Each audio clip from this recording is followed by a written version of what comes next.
one more chapter, and this is also from Vistas class 12th, The Enemy.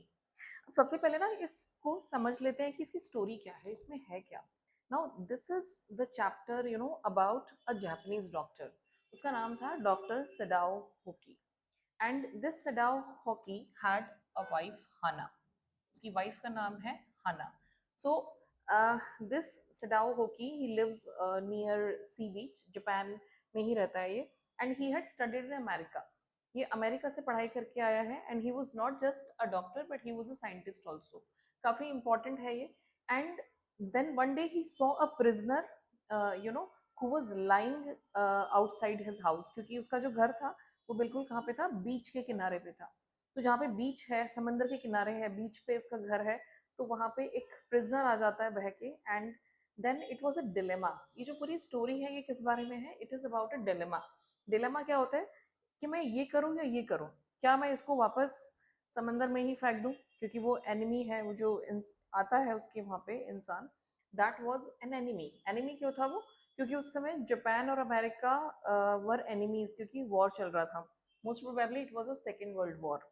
उस समय Japan और America दोनों ही बहुत ही कट्टर दुश्मन थे. और आपको याद होगा कि America also dropped nuclear bombs on Japan, Hiroshima and Nagasaki.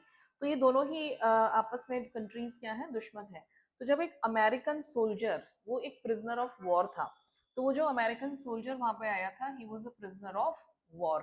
POW का मतलब क्या है कि भाई वो शायद उसे अरेस्ट किया हुआ था और वो वहां से भाग गया. And there was a bullet also, bullet shot, he was shot bye a gun. तो एक बुलेट भी थी उसके, मतलब he was wounded.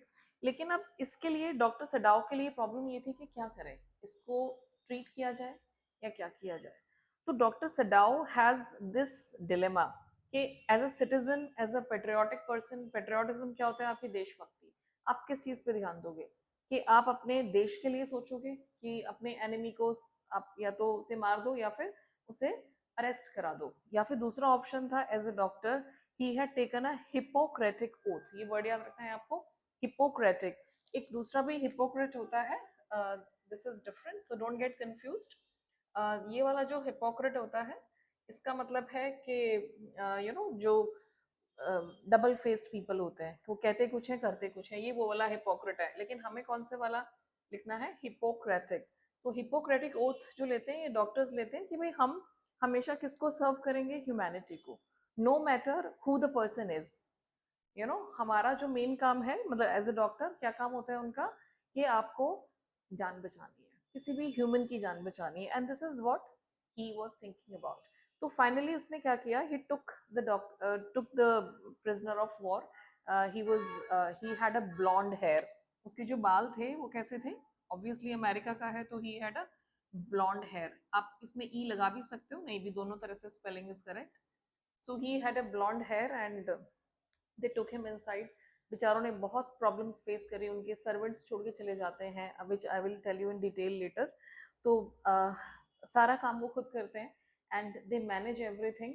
And then doctor Sadao realises कि भाई मेरी फैमिली तो टेरराइज्ड है ना. उन्हें हमेशा डर लगा रहता है कि उन्हें कहीं पकड़ ना ले, क्योंकि अगर जापानीज को पता चल गया कि भाई डॉक्टर सडाओ ने एक एनिमी को हार्बर किया है, दे हैव हार्बर्ड. हार्बर्ड का मतलब क्या होता है? कि आपने शरण दी है किसी को, आपने अपने घर में रखा है. दे वर हार्बरिंग एन एनिमी. तो क्या होगा? इसके ऊपर इल्जाम लगेगा, डॉक्टर के ऊपर. क्या इल्जाम लगेगा? देशद्रोह का. और देशद्रोह को क्या कहते हैं इंग्लिश में? He will be accused of treason. Remember the words, actually it is very important. So he will be accused of treason. Treason होता है देशद्रोह. और देशद्रोही को क्या कहते हैं? Doctor Sadao will be considered as a traitor. ठीक है. So remember these words because he was harbouring an enemy. तो यहाँ पे अब एक प्रॉब्लम शुरू हो जाती है. तो एक क्वेश्चन आता है कि डॉक्टर सडाओ ने क्या किया?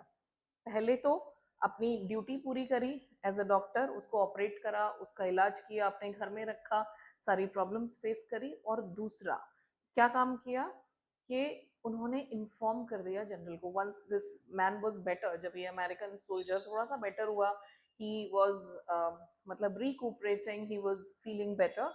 तो डॉक्टर सडाओ ने जाके एक दिन बोल दिया जनरल ताकीमा को. अभी जो जनरल ताकीमा है ये आर्मी जनरल है. ये बीमार है और इसका जो इलाज है वो कौन कर रहा है, डॉक्टर सडाओ। तो डॉक्टर सडाओ पे पूरा विश्वास है जनरल ताकिमा को कि बहुत अच्छा डॉक्टर है, तो इसने जनरल को बता दिया। अब जनरल ताकिमा जो है वो डॉक्टर को काफी ऑब्लाइज कर रहा है क्योंकि उसे अपना इलाज कराना है, तो उसने कहा ठीक है कोई बात नहीं, I will not do anything to you, मैं तुम्हें कोई अरेस्ट नहीं करूंगा, कुछ नहीं करूंगा। अरेस्ट क्यों नहीं करेगा, क्योंकि अपना इलाज कराना है। एंड ही सेड कि मैं अपने असैसिन्स भेजूंगा घर पे। क्या भेजूंगा, असैसिन्स। अब ये असैसिन्स कौन होते हैं, जो जान से मार देते हैं, मतलब मर्डरर्स। और ये क्या करेंगे, बॉडी को भी रिमूव कर देंगे वहां से। तो वो जो प्रिजनर ऑफ वॉर है उसके घर में, वो उसको इंटरनल कुछ ब्लीडिंग करेंगे, चुपचाप से मार देंगे और they will remove the body also. And general की ये बात वो मान लेता है। तो डॉक्टर सडाओ, अब ये आपको देखना है कि क्या ये सही था, गलत था, I mean all that that you have to do.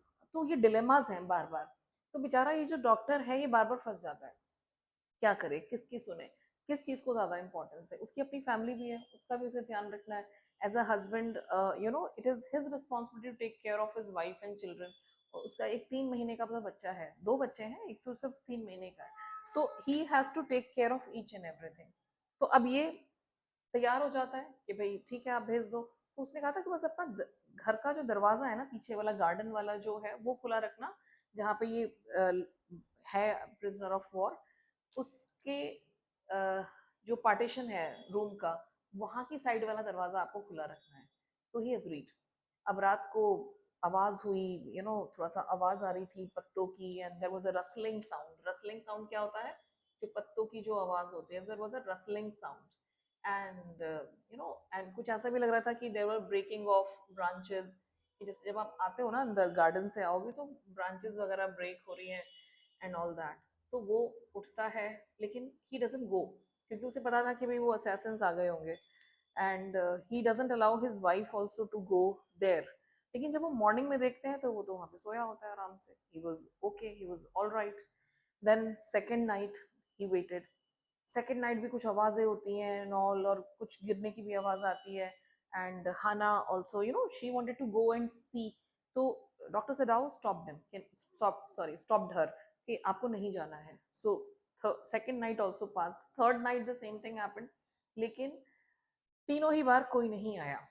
And finally you know what he did, कि जब उसने देखा कि भाई ये तो अब बच गया है, लेकिन अभी इससे छुटकारा तो पाना है, इसे घर में तो रख नहीं सकते। तो फाइनली उसने क्या करा, डॉक्टर सडाउन ने एक बोट अरेंज की। उस बोट में सारा सामान रखा खाने पीने का।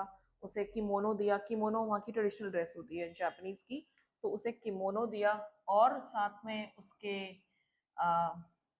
ये सारा खाना पीना, क्विल्ट, वाटर बॉटल, सब चीजें उसको दी। और फाइनली उसे कहा कि भाई तुम जाओ और पास में एक आइलैंड है, वहां से कोई भी एक जो बोट है वो पकड़ लेना। He gave all the instructions which I will tell you later in detail. तो वो सारी चीजें उसने उसे दी, एंड फाइनली ही एस्केप्ड। तो यहाँ पे उसने अपनी जिम्मेदारी भी पूरी कर दी एज अ सिटीजन, कि भाई मैंने तो इन्फॉर्म कर दिया था आपको कि भाई मेरे घर में एक है प्रिजनर ऑफ वॉर, अब आप देख लो क्या करना है।